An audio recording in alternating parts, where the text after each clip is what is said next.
Les grands titres de l'actualité, une présentation de Addict Remorquage et Transport et Mécanique, les spécialistes. Maintenant à Montmagny, c'est Addict, 234-34-61. Addict Remorquage et Transport, des professionnels qui peuvent vous aider dans une situation d'enlisement ou simple remorquage. Grâce à ses équipements de haute performance, Addict, c'est aussi le service de transport de tout genre et de mécanique. Maintenant à Montmagny, c'est Addict Remorquage et Transport au 234-3461.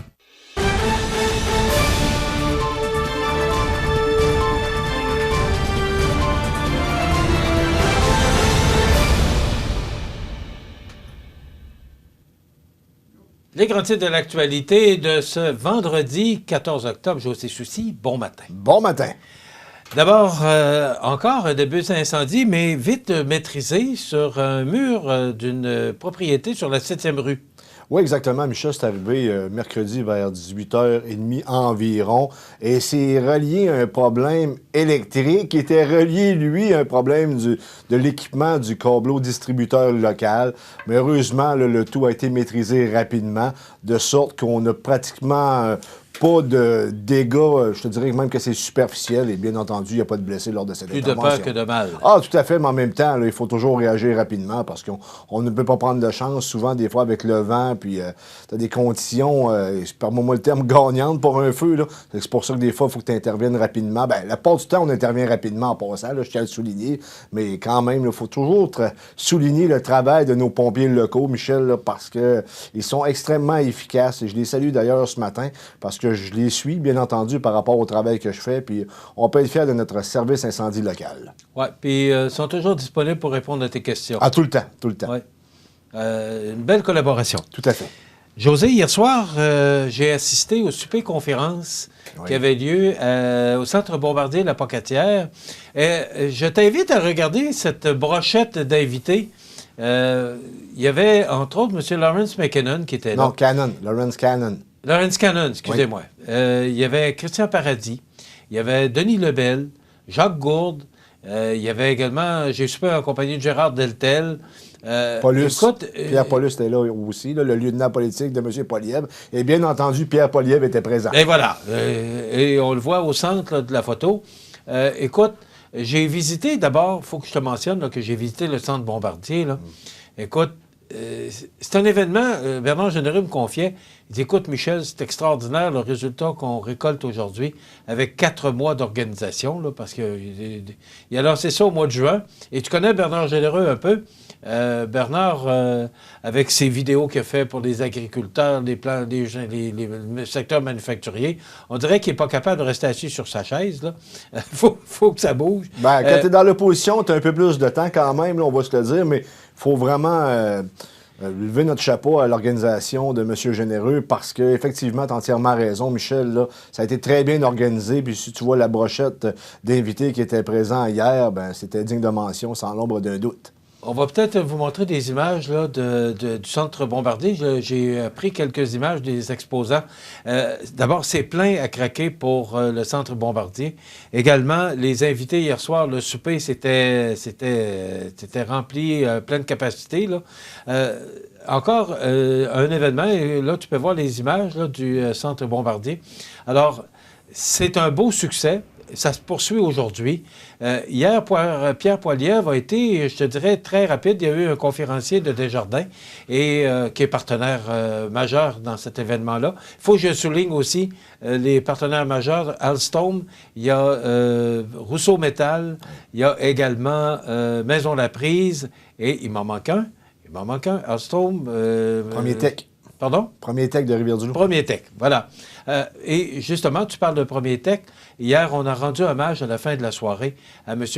Bernard Bélanger, qui est fondateur de Premier Tech.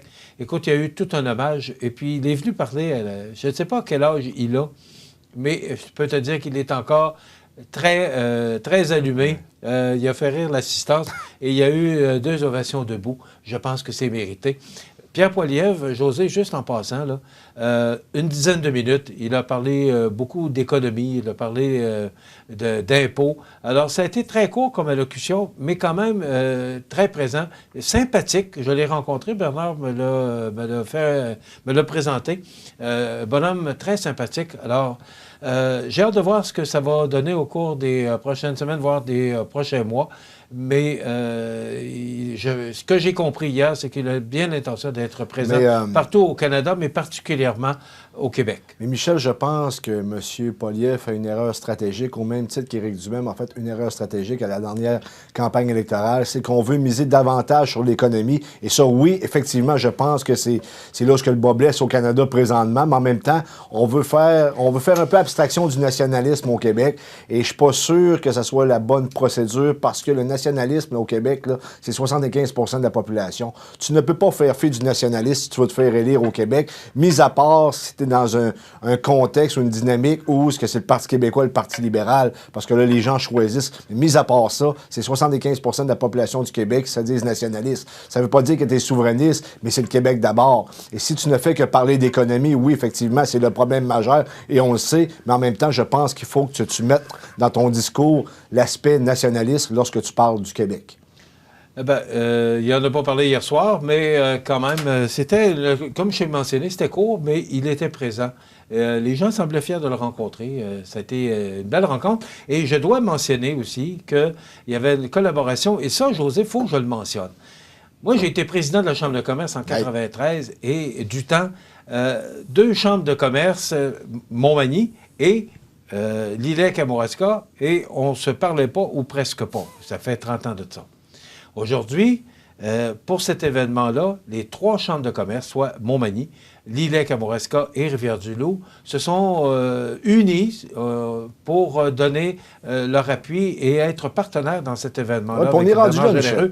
C'est tout un changement, et je veux saluer les conseils d'administration des 3 chambres et aussi les directrices générales qui étaient, j'ai pas connu, j'ai pas vu celle de Rivière-du-Loup, mais Nancy Dubé et Nicole Robert étaient sur place hier. Je leur lève mon chapeau. Parce que tu vois, puis même, je te dirais, rajoutons-en, là, Nancy Dubé a soupé avec Nicole Robert. Ah oui. Alors, ça te donne l'image là, qui a tellement changé par rapport aux chambres de commerce de la région, c'est qu'on se dit, bien, regarde, aussi bien travailler ensemble et unir nos forces que de faire chacun de notre côté. Ben, Michel, et il y a vraiment une belle synergie, José. C'est les mêmes problèmes à Rivière-du-Loup qu'à Montmagny, sensiblement. Je veux dire, la pénurie de main-d'œuvre, elle touche l'entièreté du Québec, voire le Canada.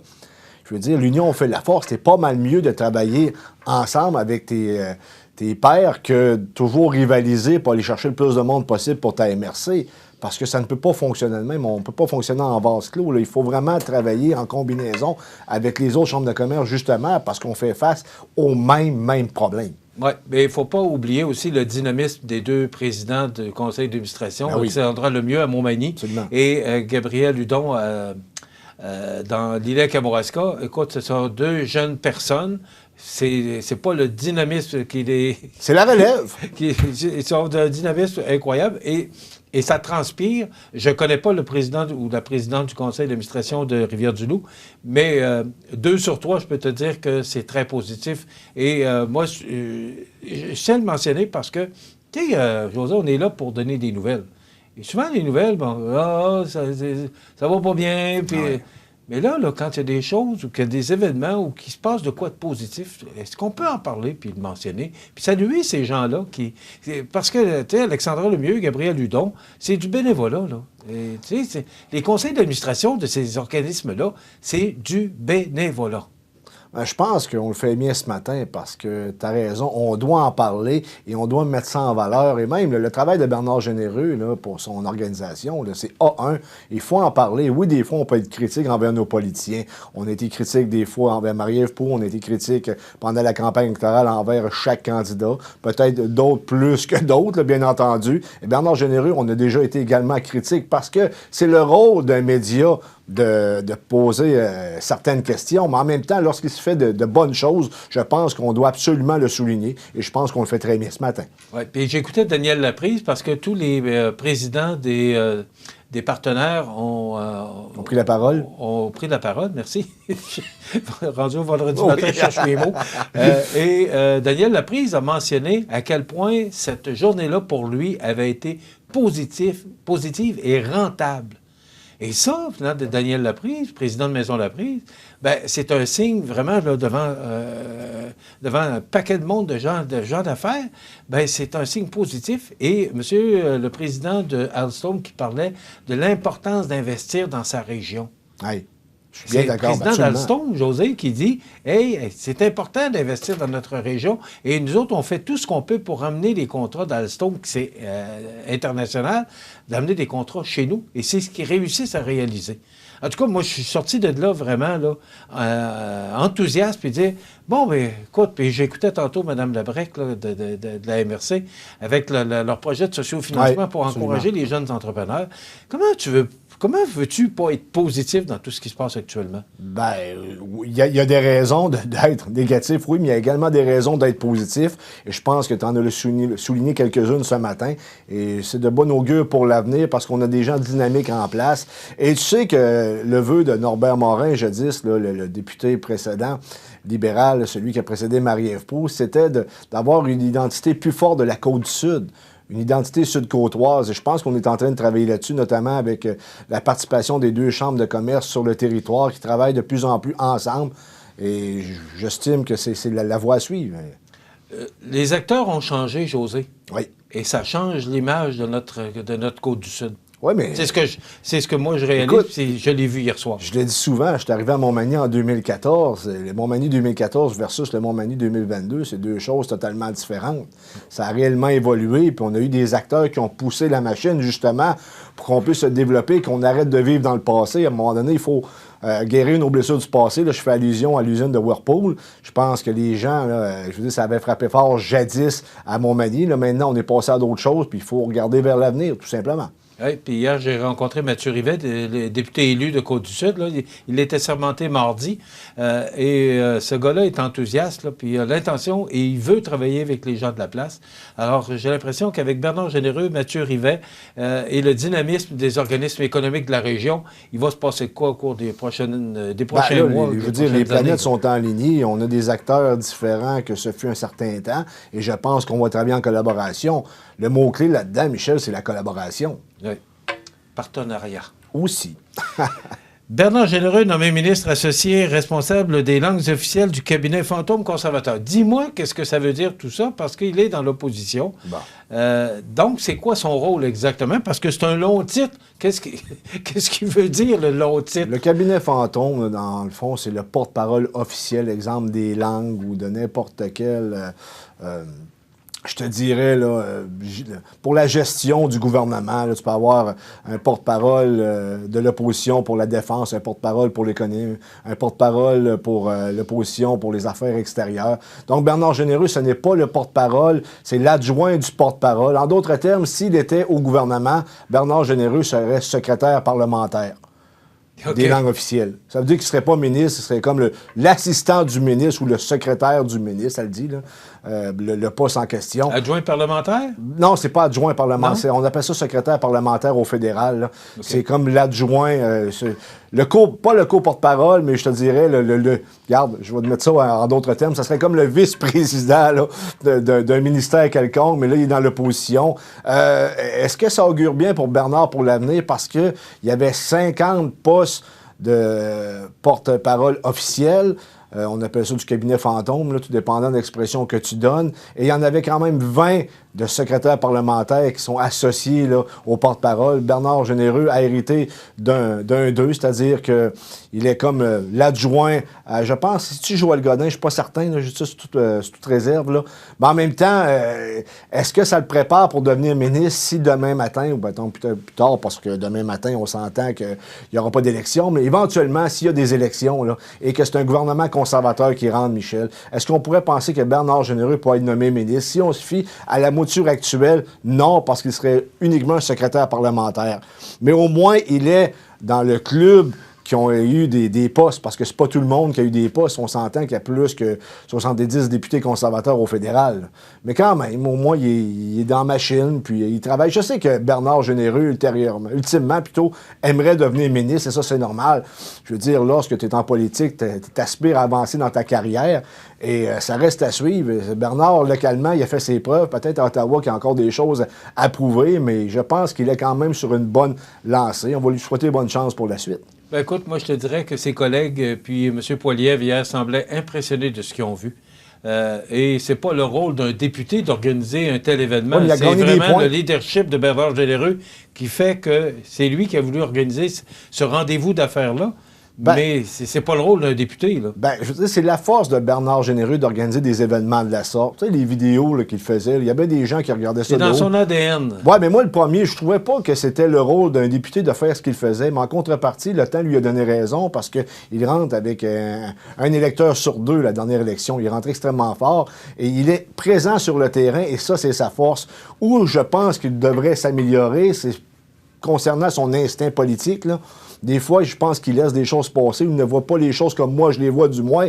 Mais généralement, le temps lui donne raison parce qu'il rentre extrêmement fort dans le comté. Puis possiblement qu'à la prochaine élection, il va faire campagne électorale, mais il n'y aura pas trop à forcer d'après moi parce que même ici, l'opposition là, est assez ordinaire, merci, là, dans le comté. Je veux dire, les associations bloquistes, libérales et néo-démocrates là, sont pas mortes, mais pas loin. Écoute, que ça y donne 100 000 de plus par année? De voir ce titre-là de ministre associé responsable des langues officielles du cabinet fantôme conservateur? Je ne sais pas dans l'opposition si ça lui donne plus d'argent, sincèrement, mais c'est sûr que s'il était au gouvernement et qu'il était nommé ministre, c'est sûr que son salaire monterait. Là. Je ne peux pas dire combien, mais ça irait possiblement dans les 200 000 parce qu'un député fédéral, c'est quoi, 158, 160 000, me semble? Là. Sur toute réserve, là, du moins, on est dans ces eaux-là. En tout cas, ça reste à suivre pour le reste. Là. Merci. On devait parler de Pfizer, mais on va en parler lundi. On remet ça, mais il y avait beaucoup de dossiers importants aujourd'hui, et particulièrement ce rendez-vous des affaires qui a lieu encore aujourd'hui. Donc, c'est au Centre Bombardier. Il y a des conférenciers, il y a des kiosques de toutes sortes pour l'éducation, peu importe. Il y en a pour tous les goûts. Il y en a pour tous les goûts. Alors, rendez-vous des affaires, c'est au Centre Bombardier. Ça se termine aujourd'hui. Voilà, ça complète. Merci, José. Bon week-end. Lundi, on parle de sport avec Luc Carbonneau et il y aura la chronique Communication et Relations. Merci à José Soucy, merci à Marie-Ève Lamonde, Jacques Carbonneau. Passez une excellente fin de semaine. On se retrouve lundi.